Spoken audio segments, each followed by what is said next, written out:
আসসালামু আলাইকুম এভরিওয়ান, আপনারা সবাই কেমন আছেন? আশা করি ভালো আছেন।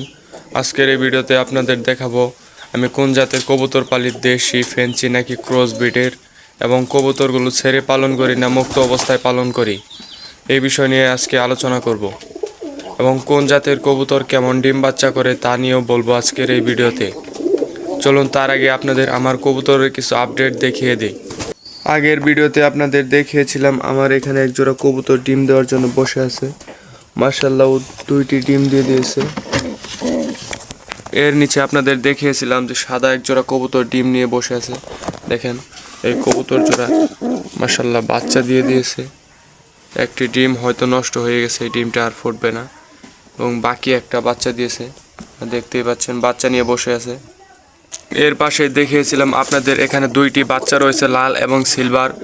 সেখান থেকে বাচ্চা দুটি খেয়ে ফেলা হয়েছে। আপনারা দেখতেই পাচ্ছেন খাওয়ার জন্য বাচ্চাগুলো বের করে নেওয়া হচ্ছে। বাচ্চাগুলো অনেকটাই বড় হয়ে গেছিল, তার জন্য খেয়ে ফেলা হয়েছে। দেখেন আবার ওরা বাসা তৈরি করেছে। মূলত এগুলো হচ্ছে বানজা কবুতর, অন্য কবুতরের ডিম দিয়ে এগুলো থেকে বাচ্চা ফুটাতে হয়। এর পাশে একজোড়া কবুতর আপনাদের দেখিয়েছিলাম, দেখেন মাশাআল্লাহ, এরাও দুইটি ডিম দিয়েছে। এবং এর পাশে একটি বাচ্চা ছিল, ছোট একটি বাচ্চা ছিল। বাচ্চাটি এখন অনেক বড় হয়ে গেছে। বাচ্চাটি বের করে দেখাই, দেখেন বাচ্চাটা এখন অনেক বড় হয়ে গেছে। এর নিচেও একটি বাচ্চা ছিল, বাচ্চাটিও এখন অনেক বড় হয়ে গেছে। এই দুইটা বাচ্চাই প্রায় সেম সেম, একটু সামান্য ছোট বড়। এই বাচ্চাটা কালো রঙের হয়েছে এবং এই বাচ্চাটা লাল রঙের। বাচ্চাগুলো খুব দ্রুত খেয়ে ফেলতে হবে, ওর বাবা মা হয়তো আবারও ডিম দিয়ে দেবে। এবং এর পাশেও আপনাদের দুইটি কবুতর দেখিয়েছিলাম ডিম নিয়ে বসে আছে, আপনারা দেখতেই পাচ্ছেন মাশাআল্লাহ। এই কবুতর জোড়াও আবার বাচ্চা দিয়ে দিয়েছে, দেখেন ও দুইটা বাচ্চা দিয়েছে। এবং এইখানে এক জোড়া ক্রস ব্রিডের কবুতর আছে, দেখেন এই কবুতরটাও ডিম দিয়ে দিয়েছে। এই যে তাদের দেখাই, দেখেন মাশাআল্লাহ।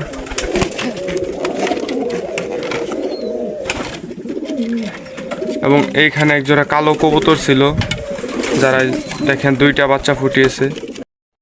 এখন আপনাদের বলি আমি কোন জাতের কবুতর পালন করি। আমি মূলত দেশি প্লাস ক্রস জাতের কবুতর পালন করি। ক্রস ব্রিডের কবুতরের বাচ্চাগুলো অনেকটাই বড় এবং স্বাস্থ্যকর হয়, তার একটি প্রমাণ আমি আপনাদের দেখাচ্ছি। দেখেন এই দুইটা বাচ্চা একই বয়সের বাচ্চা। এইটা হচ্ছে দেশি কবুতরের বাচ্চা এবং এইটা হচ্ছে ক্রস ব্রিডের কবুতরের বাচ্চা।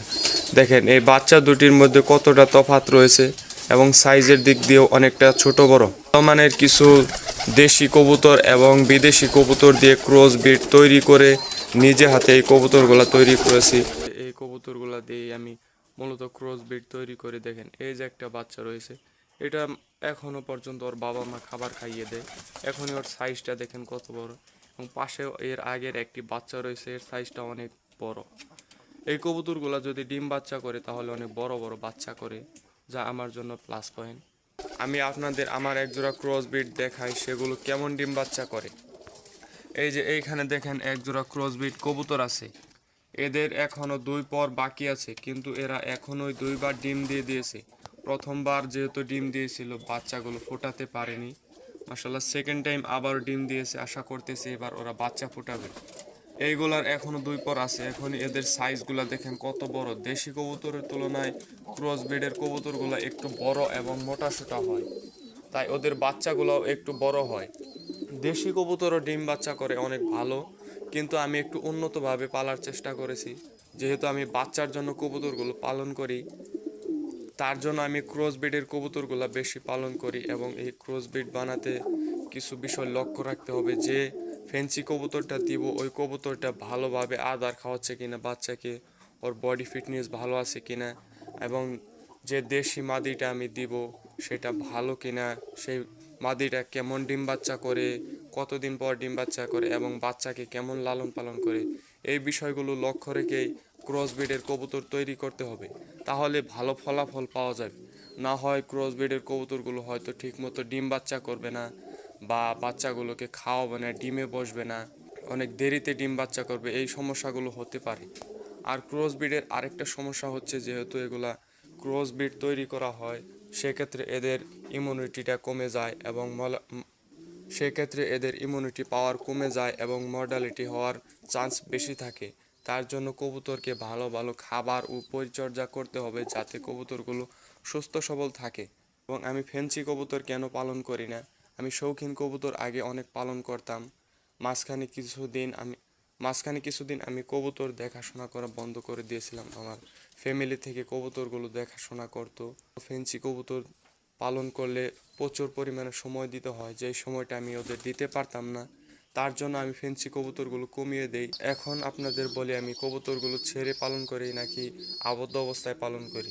মূলত যেহেতু আমি দেশি এবং ক্রস ব্রিডের কবুতরগুলো পালন করি, তার জন্য আমার কবুতরগুলো ছেড়ে পালন করি। ছেড়ে পালার আরেকটা সুবিধা ভালো দিক হলো ওদেরকে ছেড়ে দেওয়ার সাথে সাথে বাড়িতে ঘোরাফেরা করে বা বিভিন্ন জায়গায় উড়াউড়ি করে, ডাকাডাকি করে, যা দেখতে খুবই ভালো লাগে।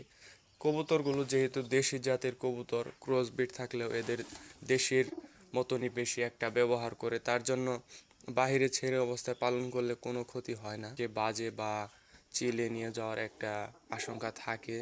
এমনকি আমার কবুতরগুলো বাড়ি রেখে বাইরে কোথাও যায় না, যার জন্য বেশি একটা সমস্যা হয় না।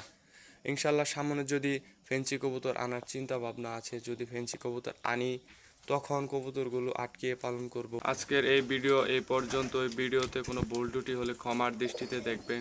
ইনশাল্লাহ পরবর্তী ভিডিওতে দেখা হবে। আল্লাহ হাফেজ।